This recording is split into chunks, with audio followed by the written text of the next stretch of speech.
Are you struggling for consistency in your sim racing? Does your iRating look like a roller coaster? If so, we have good news for you. The way to get more consistent is to first understand what you're doing differently than the professionals. And VRS is the answer. With our competitive subscription, you will have the telemetry, setups, tutorials, and everything else you need to fully analyze your driving. Our data packs and the ability to compare your driving with the best in the world will show you exactly where to adjust your inputs, change your driving line, and shave seconds off of your lap times. And our powerful and precise Direct Force Pro wheelbase and precision pedals are being used by some of the world's best drivers. All these champions agree that VRS hardware is not just the best on the market, it's also priced well below the competition. So if you're looking to upgrade to direct drive and the best pedals in sim racing, VRS is your answer. If you want to get better, get faster,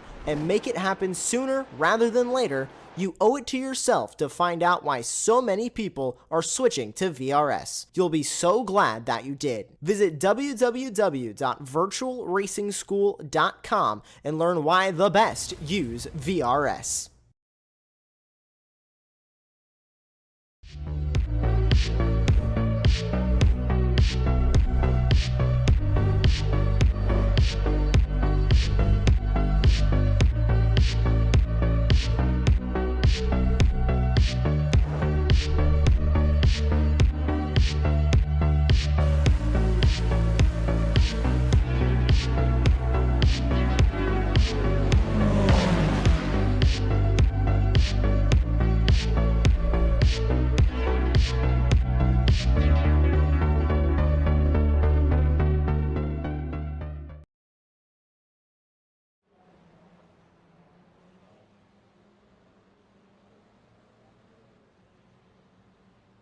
Good evening and welcome to the DRSCCA F4 Super Lap Championship. Round 8 takes us to Belle, Detroit. I am Tom Cairns in the commentary position with Charles Beauchel, who will take us for a tour around this beautiful racetrack, judging by the fact that we can see that wonderful fountain, and we should be in for some brilliant action here tonight.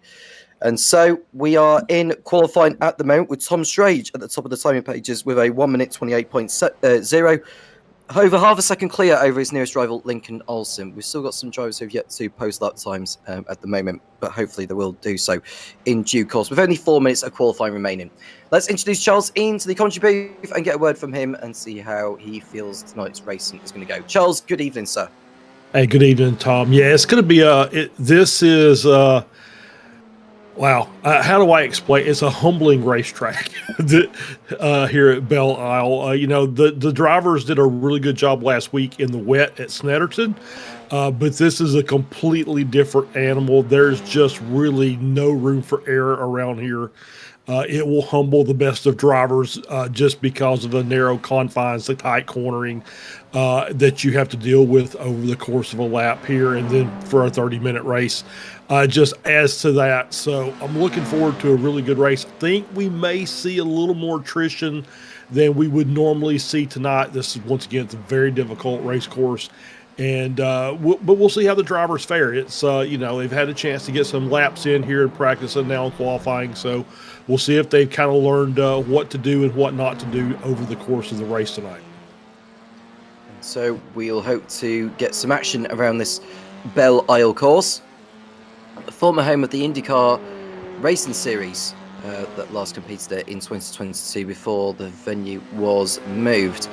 So far this season, we've been to Okayama, we've been to Lebanon, Summit Point, CTMP, Sebring, Red Bull Ring, and Snetterton, as Charles had just mentioned. After Belle Isle, we go to Watkins Glen on the boot layout on the 3rd of March, and then the final round of the season will be at the fan favourite Spa-Francorchamps circuit in Belgium. I'm really looking forward to that one, see how that plays out. It's a half-an-hour race, so that you know, and good evening or afternoon or morning, wherever you are tuning from. Hope you are well. Do get involved in the live chat if you ever so wish to do, and I'll read out your comments as the night goes on. Hello to Brennan Kennedy, who's joined in the chat, and hope you are having a good day as well, wherever you are around the world. We've had a change for leadership at the top of the timing page. It's now Max Kaiser on provisional pole, and we'll be riding the ball with Lincoln Olsen, who He's doing his utmost to respond to that. So he makes his way towards the last braking zone of the circuit before the sprint down to the line. There are 2 more corners before he heads over. And let's see if Lincoln Olsen can put together a good enough lap time to move him up the order.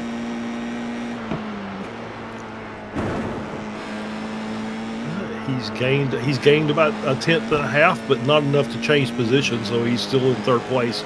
But he did close the gap, and he looks like he's still keeping that flyer going, so he's going to try another lap here at the very end of qualifying to try and get one more good, strong lap in before it's all said and done.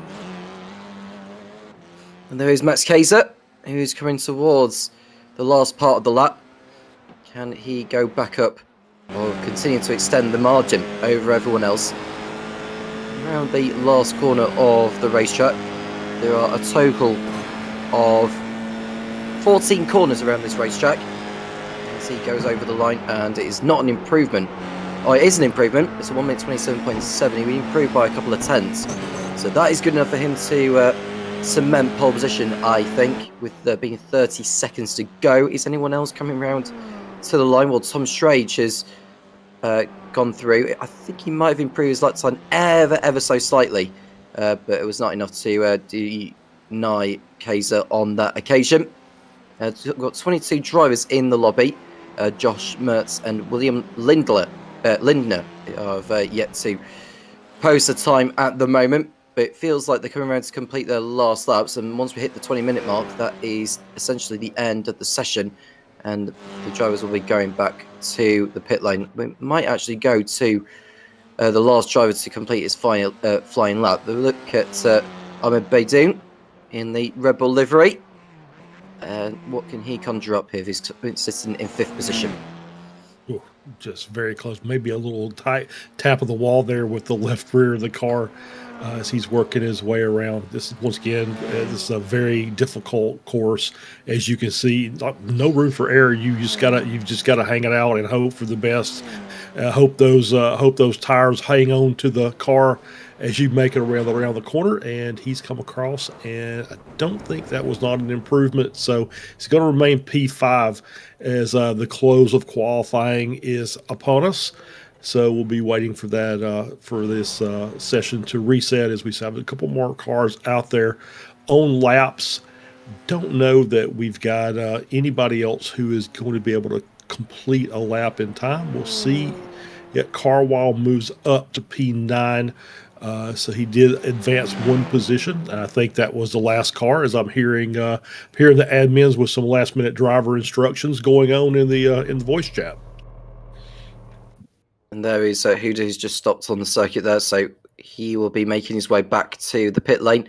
And so qualifying concludes with Max Kaiser on pole position, with Tom Strage making it to P2. And then next behind, we've got Lincoln Olsen and Hayden Sorka. I don't know if there's a warm-up session before the race begins.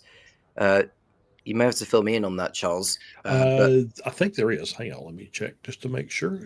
No, yep, 10-minute warm-up. So we will have a warm-up session between quali and our race start. So we'll have a chance to do a flying lap here with one of our drivers and kind of walk you through the course and what they're going to have to deal with tonight.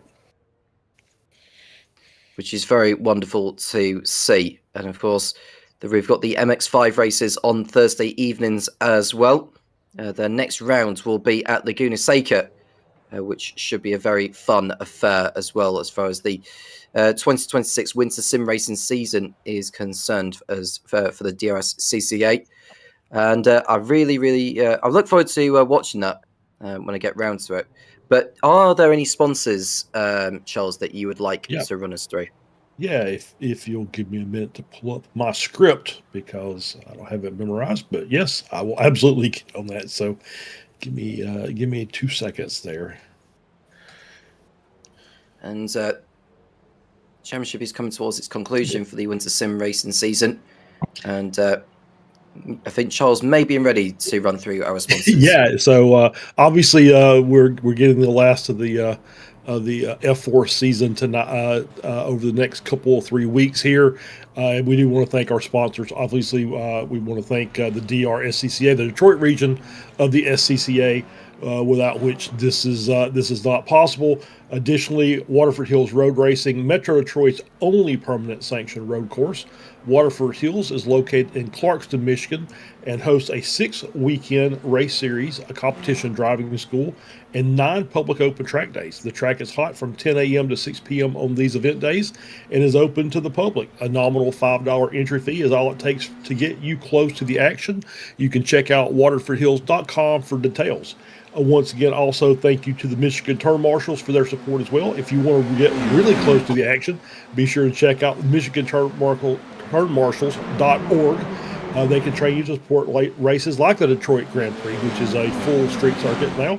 And then finally, located on the world-renowned Woodward Avenue, Berkeley, Michigan, Superlap is a sim drive studio, a space to meet and compete with professional-grade racing simulators. They are a premier racing and drive experience venue. They will help you achieve your motorsports goals with education, practice, and training. Maybe you're familiar with the world's most famous international Formula One series. Well, their best driver is a proponent of sim training and racing, and if Max Verstappen uses a sim, why shouldn't you? You can race and practice against an AI roster, go head-to-head with other humans, or both. They also offer league play like the DRSCCA League. Go to superlap.world for details. And once again, thank you very much to all of our sponsors for the broadcast tonight. Thank you, Charles, for running through DRSCCA's sponsors who support this brilliant championship there. We're in the warm-up session, and in case you're wondering why they're running into each other the way they are doing, well, they're basically practicing the race starts, or the first few laps of racing, before we do get underway. Yeah, absolutely. That's just kind of a standard fare for the Super Lap series, both in the F4 and the MX5. They will basically kind of grid up into a standing start, and they'll do some side-by-side pack racing just to kind of get a feel and get used to the tight confines of whatever track they seem to be running. And so we do see occasionally a crash or two during the course of those, but it is a good way to just kind of get dialed in for the race that's upcoming. Let's see if we can get a driver who may be coming down to the start-finish line. Let's do a flying lap here and just kind of give the viewers what to expect tonight. We are coming around. This may be Lincoln Olsen. Here's Lincoln Olsen here, and I think this is the back straight between turn 6 and 7. So we'll give him a couple of minutes here to get himself worked around, and then we'll get on board and we'll do a flying lap as they get into this little infield section. We got William Lovejoy. There we go. So we'll just jump on board with him as we head around turn 1, and then a very tight switch back into turn 2. Longest real straightaway as we get a loose car there and into the barrier. We get another car into the barrier. That's John Oken with a little bit of a crash there. So we're going to try this again. We'll try it till we get it right. And here we go, back with Lincoln Olsen, and they're both coming into the pits. So this is how this is going to work tonight. So we will eventually find a driver who wants to do a lap for us, and we'll blow them up and let them see everything. So it's we'll just kind of get there when we can. What do you know as far as the championship is concerned then? Because we're coming towards the end of this current campaign. I would imagine that the likes of Lincoln Olsen and that are probably at the top of where the pros is. But what have you seen so far? Who's tipped to win both in the pros and the AMs? Yeah, so in the pro category, it's been, for what we've seen, Max Kaiser and Lincoln Olsen running up there toward the front. Hayden Salka's had a really good run in the AM class. So those guys are probably up in the top area of the points, as well as Trent McMillian did not have a great race last week, and Joel Campbell in the AM class did have I'm not even sure he was there last week or not, but we've got a host of drivers that we're used to seeing both here and in the MX5 series, and they're exactly where you expect to be. So I fully expect this to be the Kaiser versus Lincoln Part 2. Really great race last week that it basically ended up with a crash in the final corner of the final lap. And just kind of took the air out just a little bit early, but still great battling there in the wet at Snetterton amongst a lot of our drivers. And now we're going to get a ride here with Kaiser. We'll see. All right, coming out of turn 2, head down the longest true straightaway here, running down toward turn 3. Obviously, no fancy names for this course, just corner numbers. So we'll hit turn 3. You can see the wall's going to jump out. Not a lot of room there. The curbs are going to kind of disrupt the car as we work our way through turn 4, and a little brush of the wall there. And then back into turn 5, gets really tight through this section, and we get a little short run here into turn 6, and we'll make this corner. And once again, just inch perfect all the way through. And this is the long, not quite straight run between turns 6 and 7. And this is going to take us down to our little infield section, which is really, really tight and twisty racing here as we get through 7. Nicely done there by Kaiser. And then around through 8, 9, and 10, which are all left-handers. We see here's a little kink of turn 9, and then really, really tight turn 10, and then back over into turn 11, and gets that all accomplished quite nicely. And then we've got some open corners here. This is turn 12. That gives us a little run into turn 13, and then it's a flat run back to turn 1, even though it's not quite straight, but they will be wide open through here as we get through turn 14 to finish our lap. That was Max Kaiser going over the line, take us for a tour of this circuit. Thankfully didn't put it in the barrier whilst Charles was running through each and every corner of the racetrack. But either way, Kaiser's just getting a little bit more mileage in before this race gets underway. And we cannot wait to see how they get on. Hopefully, it won't be there won't be too much carnage from when lights do go out, and we'll find out soon if you will come away with the spoils here. And we now are looking at Joel Campbell, who's running in second in this warm-up session. It's not second place on the grid. It's just the fact that whoever's been setting times that are not representative, to be honest with you, that's why he's up there in second place. It is the warm-up. And remind you that Max Kaiser is on pole position for today's race. That'll be half an hour long, and judging by the times that we have seen, it's probably going to be no more than 14 laps of racing. Yeah, it shouldn't be much more than that. I will say this, we do have a fast repair available for the drivers tonight. So if we do get into an incident and they can limp the car back around, they can get the fast repair done, get back out on the track, and see if they can make up some positions. And I got this feeling that if you can stick it out for the 30 minutes, you're going to probably end up with a really good result here tonight. It's just... you know, it's a very difficult track to run, and we'll see how it goes. Once again, I kind of think our attrition rate may be a little higher than what we're used to seeing, but we'll see how it all works out. I'm hoping that the drivers keep in contact with the track and make smart decisions and race when they can. There's just some areas that you don't want to try and go side by side. It's just the risk is not the reward is not worth the risk, I should say.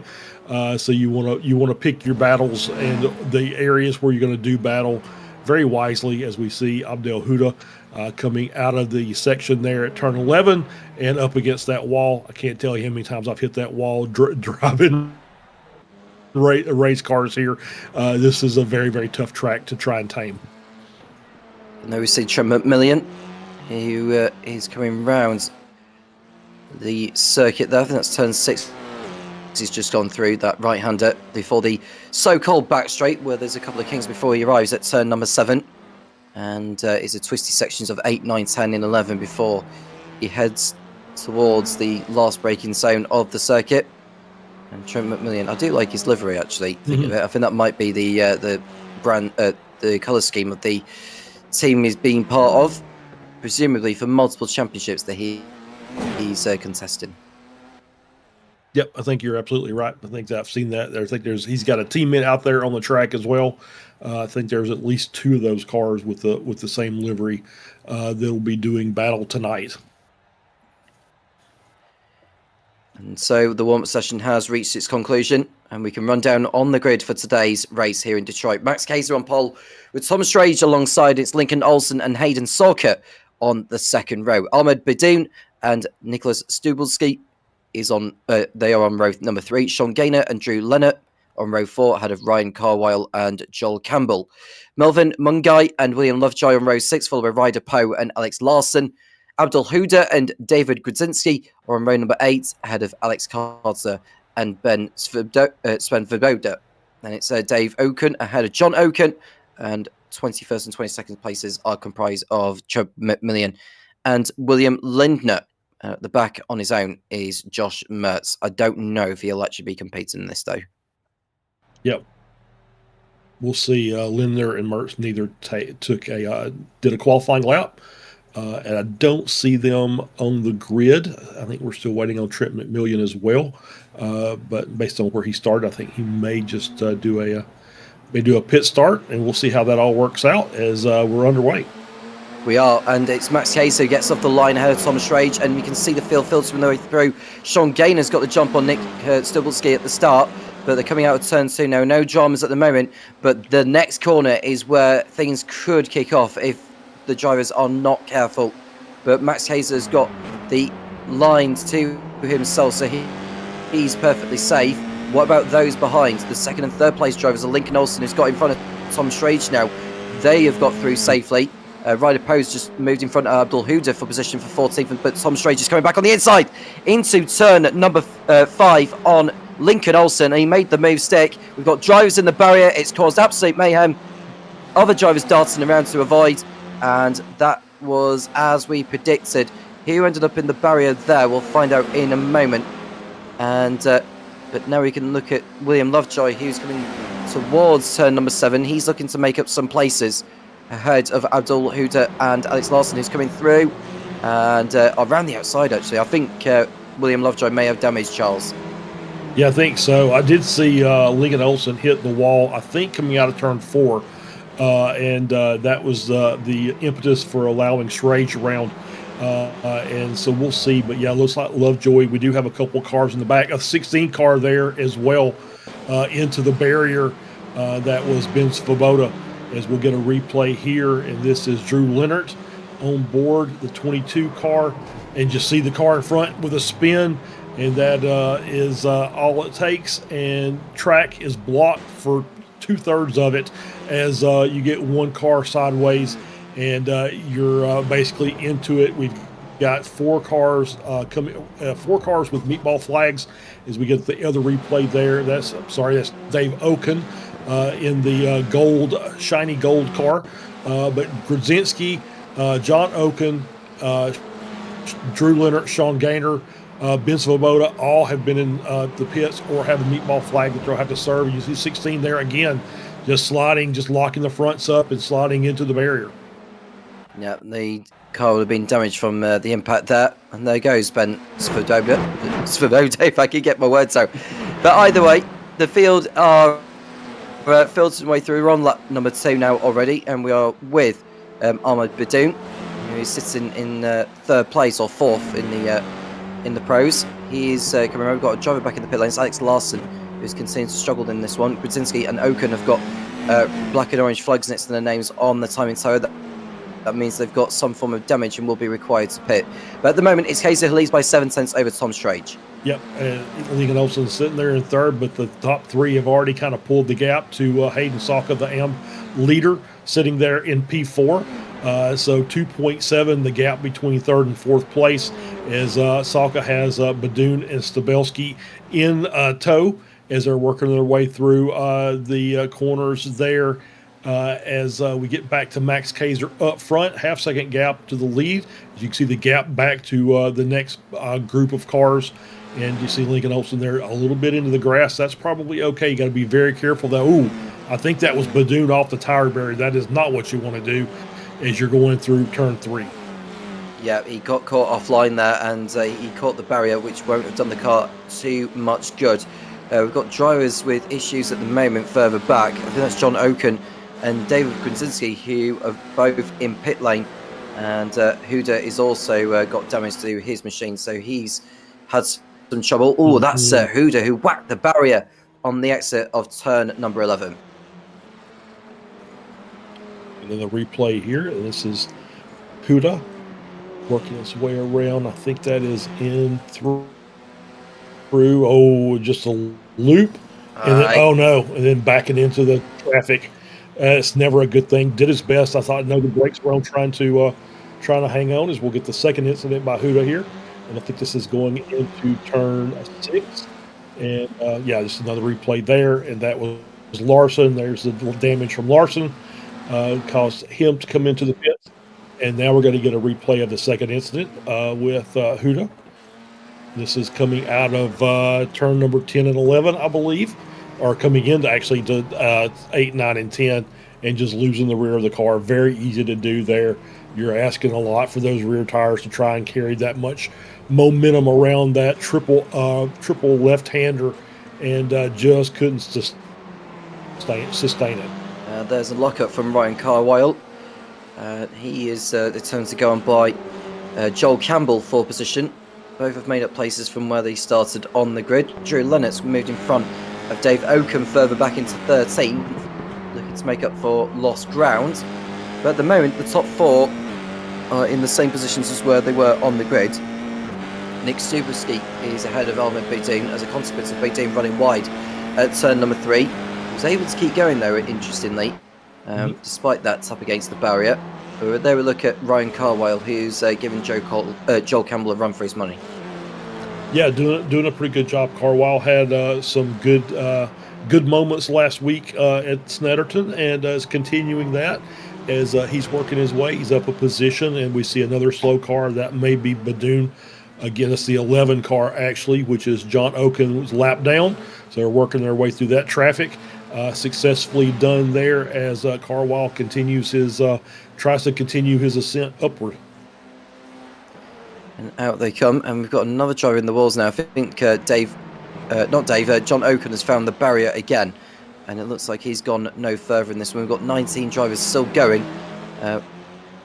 Hudo is the one at the back in 19th position.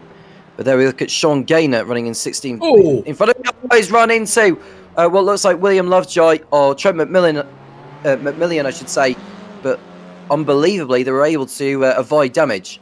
Yeah, I couldn't tell. Looked like maybe there was obviously contact front to rear with between these two cars. McMillan getting hit from behind, and you see it there as he's trying to come around that slow car of the 11 car of Oaken.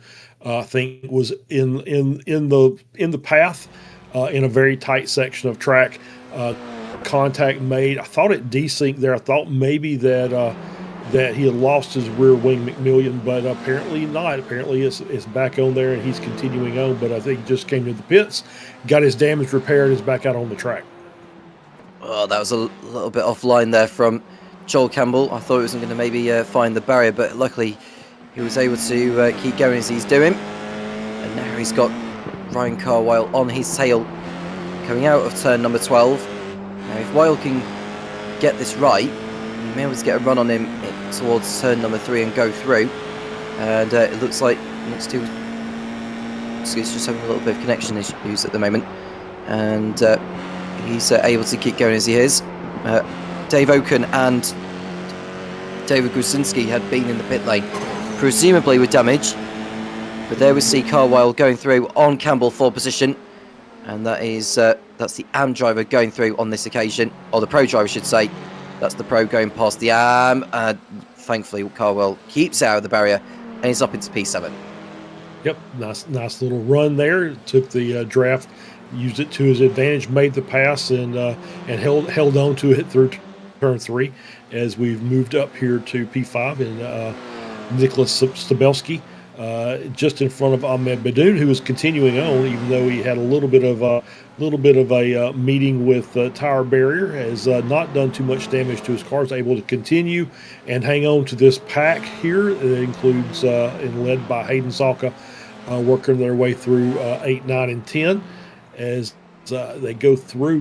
He's doing a pretty good job. All three of these cars are doing a pretty good job. Obviously, you can just tell that maybe the pace not there as they continue to drop some time to the front three. But, you know, Salka obviously in a good position in leading the AM class, but Stabelski also an AM right behind. So this is a battle for the AM class lead. As we begin lap number 7, 9 minutes into this race so far, and Stabelski is right on the gearbox of Hayden Salka, heading down towards turn number 3.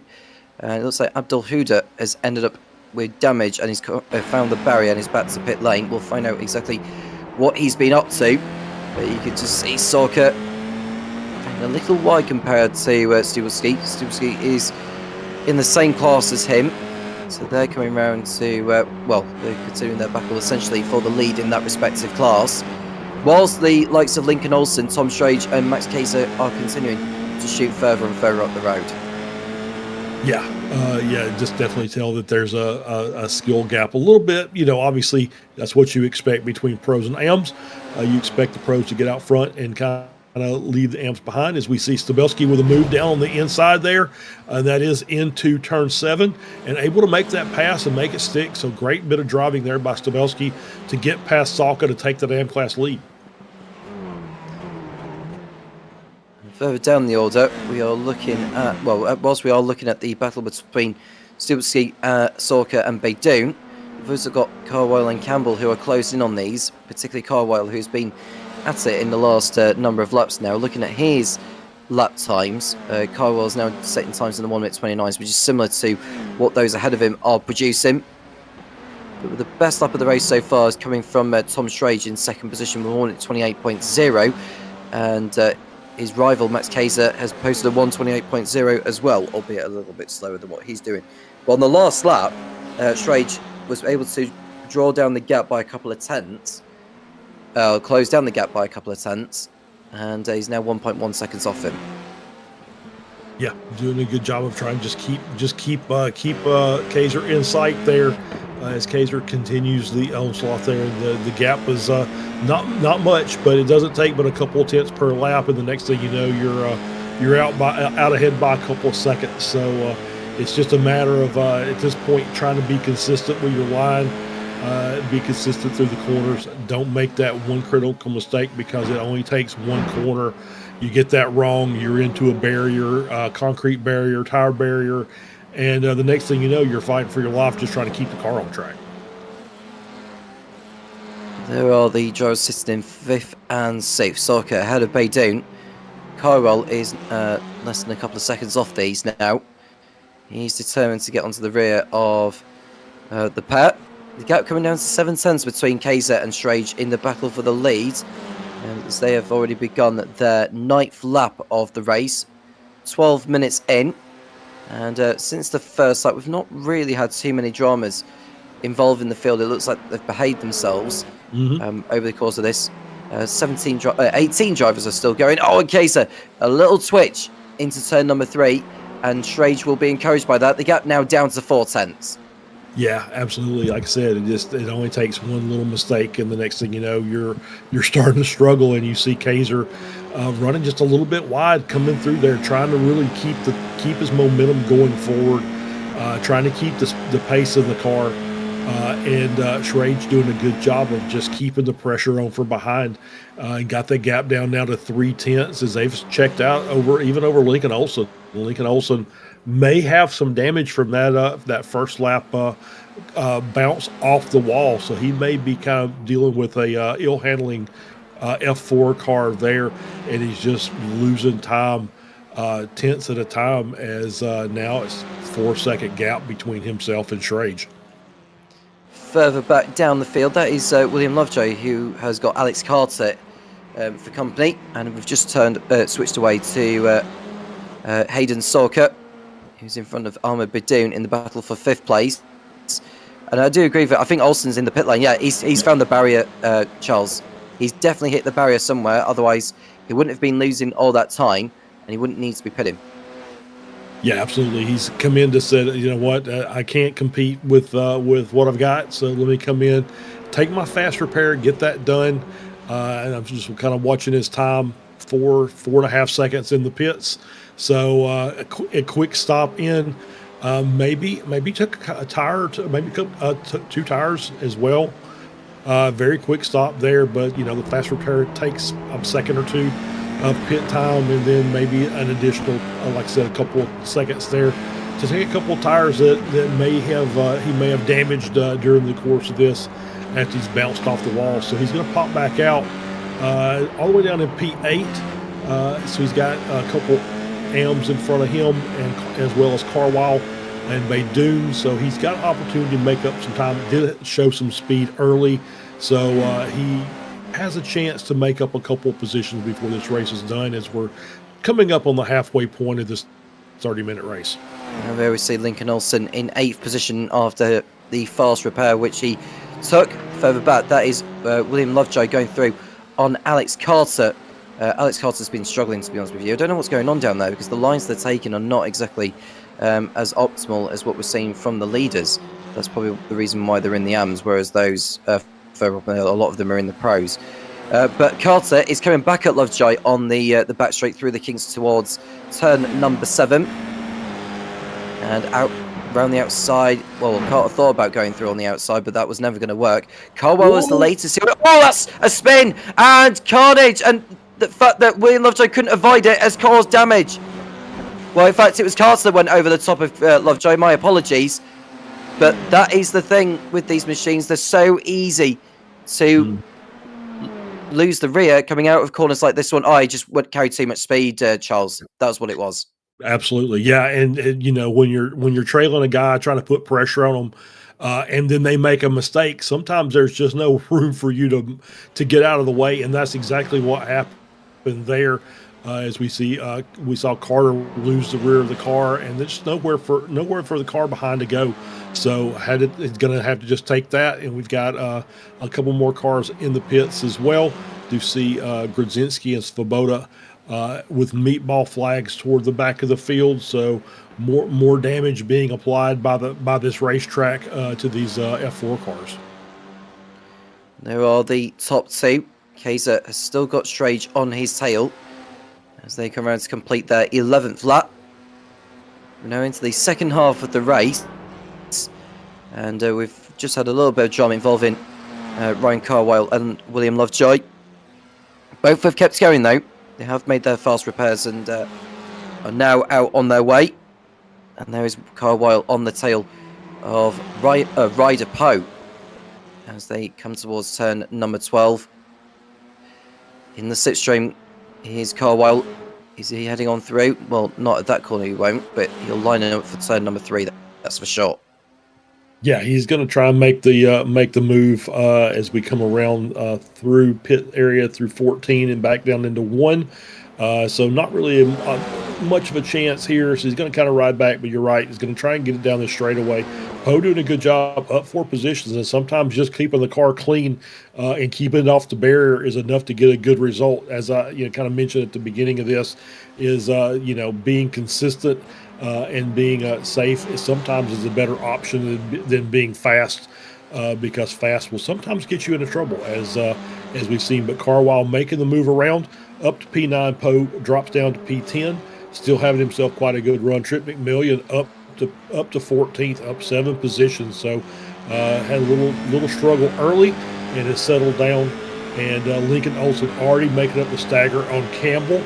He's up to P7, and he's about a second or so behind, so he'll be looking to try and pick up that as well. We've got more drama further down the field. Looks like David Grodzinski and Alex Carter, as well as Ben Svoboda, have been in the wars. We'll get more on that as to what's been going on with them. Here is Alex Carter.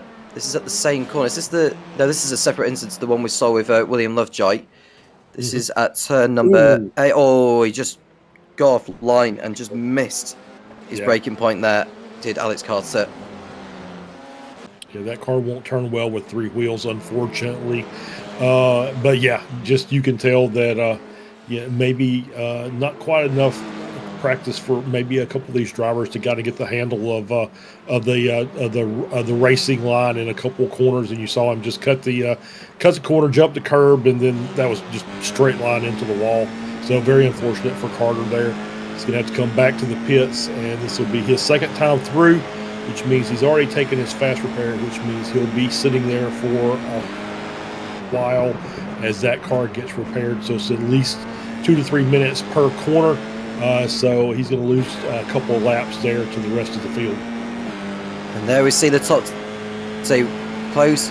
Kaiser's in the pits. Wow. Kaiser's come into the pit lane. Now, that is not a planned pit stop. Surely, Kaiser has found the barrier somewhere. Yeah, that makes the most sense to me. I did not see his lap times, but he did get passed by Schrage. Schrage was leading. I think Kaiser came in from P2. So we'll see if we can get a replay here. I think we found something as we're coming around. This is into Turn 12.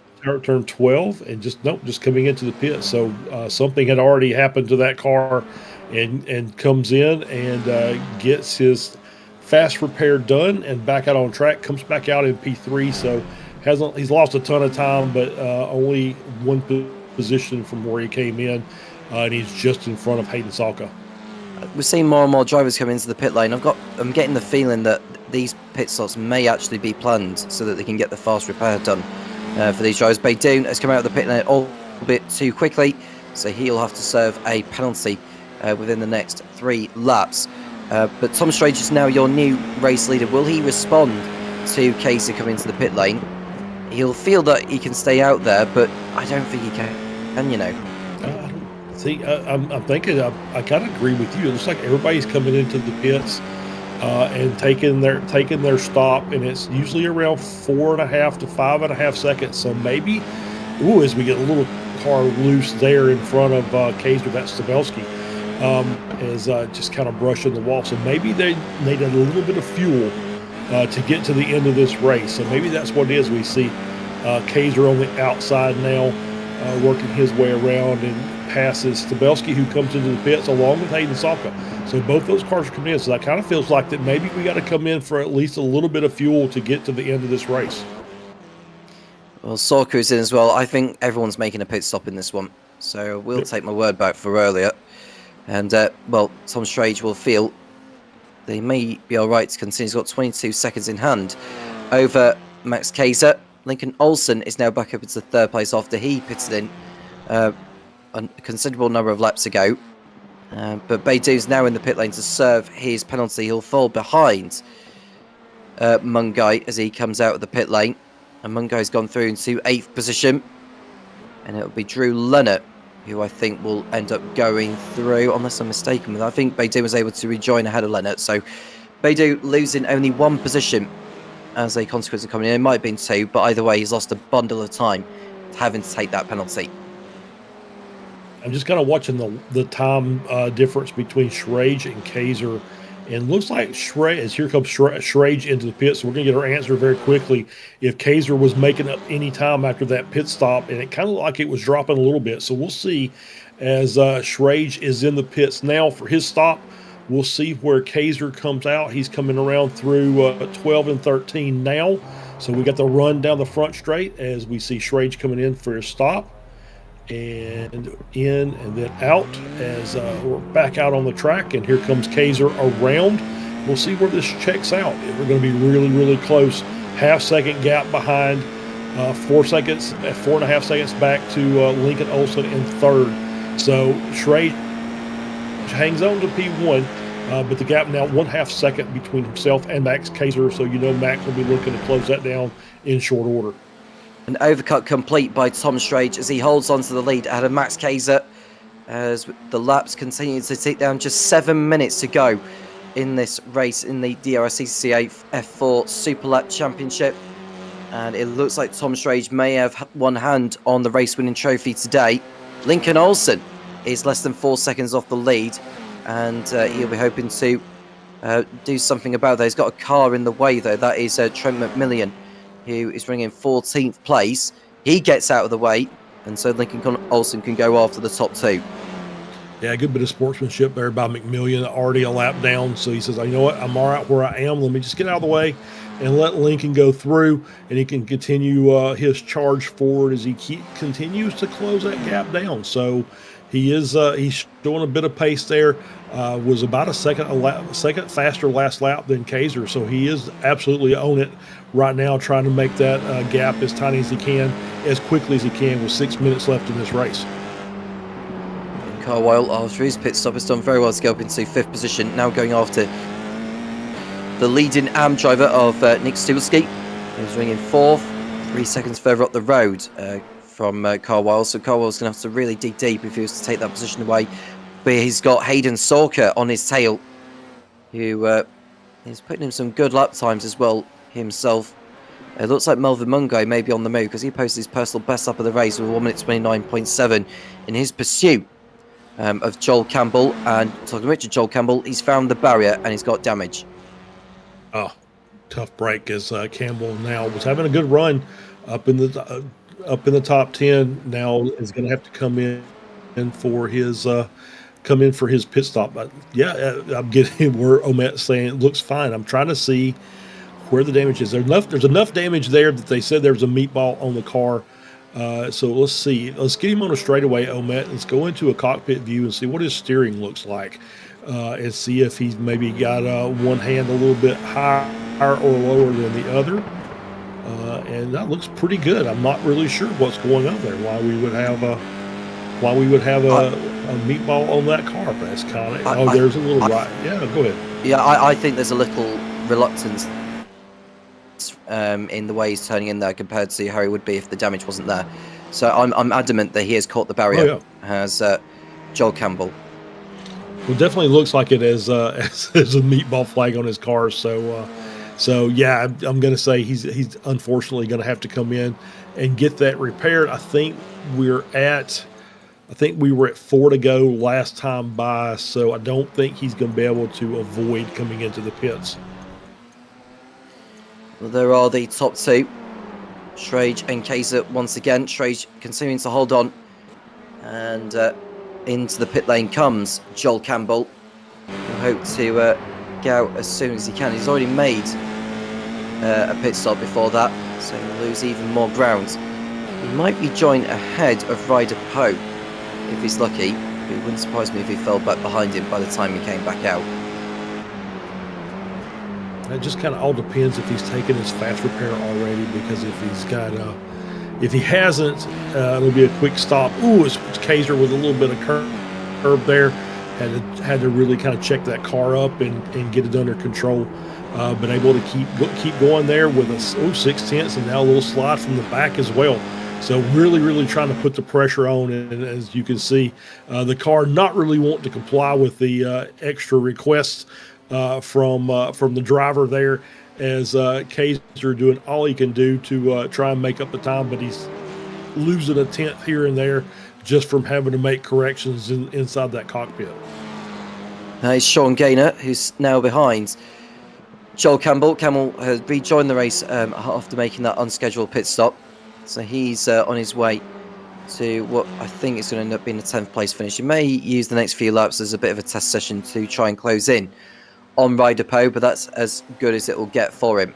Now we look at Carwile, who has got Sorka still on his tail. It looks like Stubulski has gone into a different race now, and Carwile will have to switch his attention to Hayden Sorka, who is determined to go on by into 5th place, but it's not going to be as simple as that. This is a battle for 2nd place in the AMS between these two, and they've done well to avoid the barrier over the course of the race so far. We've got 2 minutes remaining. Now, whereabouts are Schrage and Kaiser at the moment?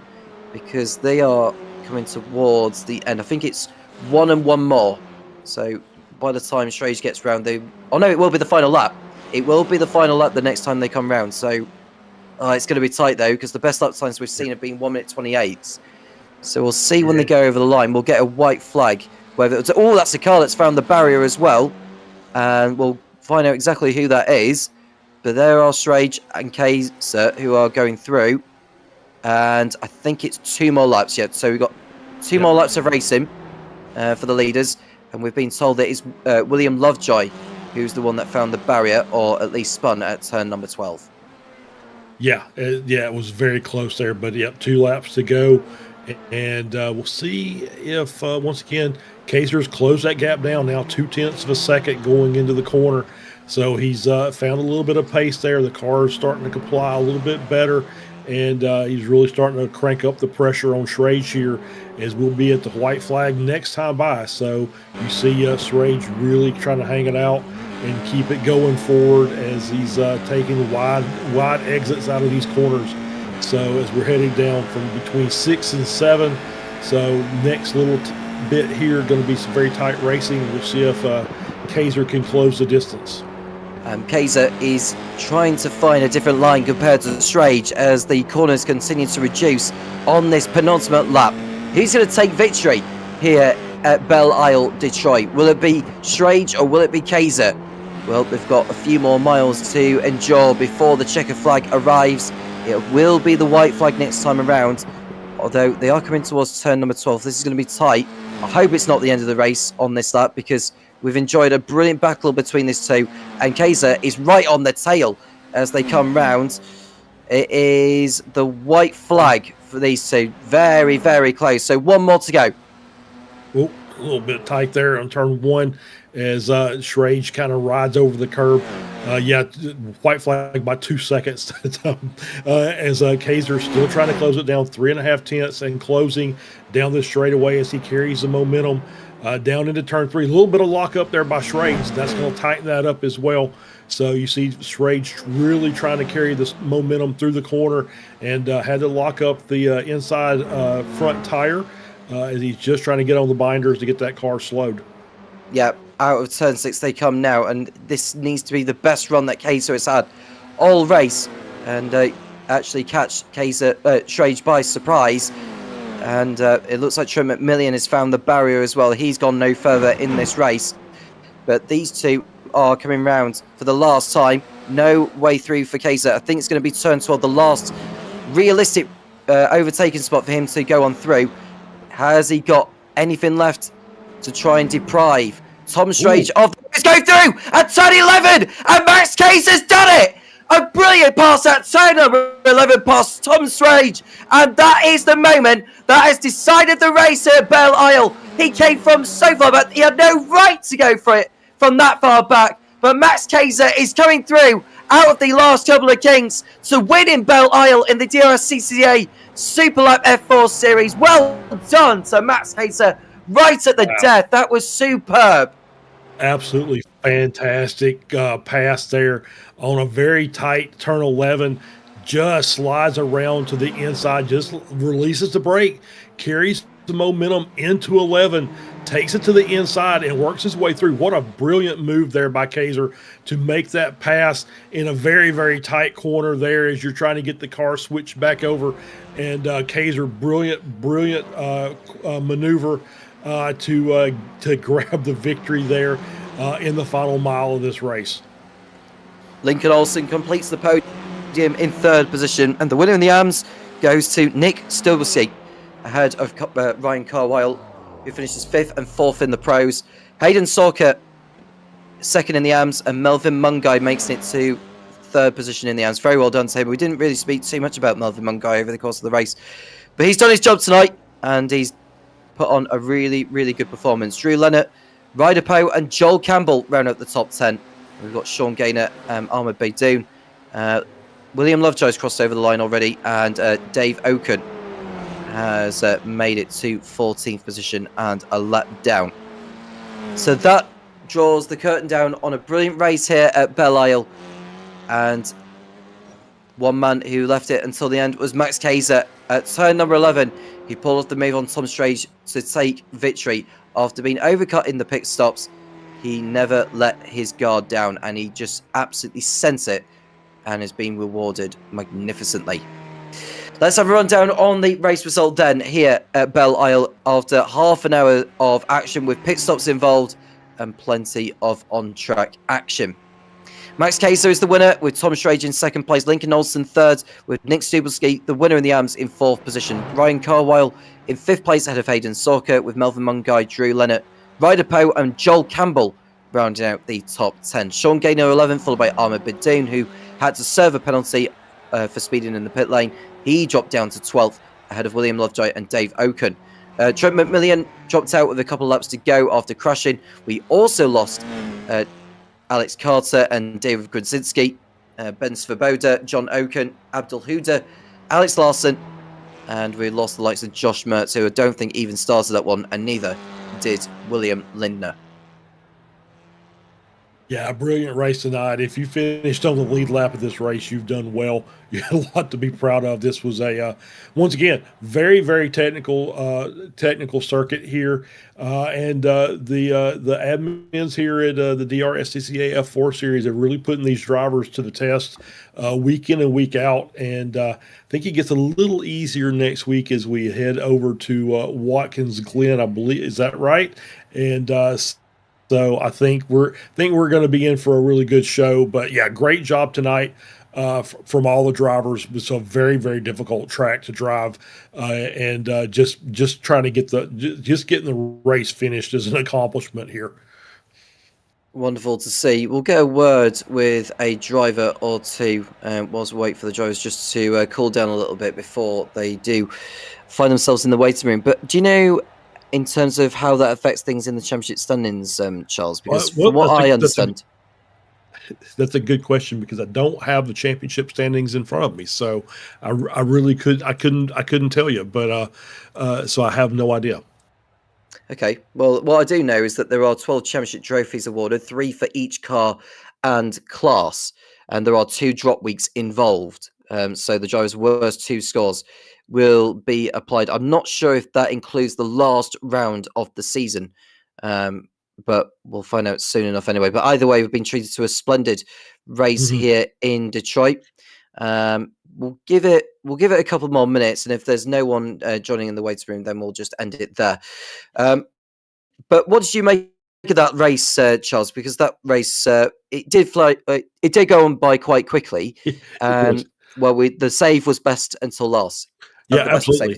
Yeah, we're just going to replay here now of this just a great pass. This is an unexpected move, but I think that was part of it. But that was really well done by Kaiser to just let the car roll a little bit out of 10 into 11, and took the inside line and was able to get the pass done, and that was enough to secure the victory. Yeah, it's once again very difficult racetrack.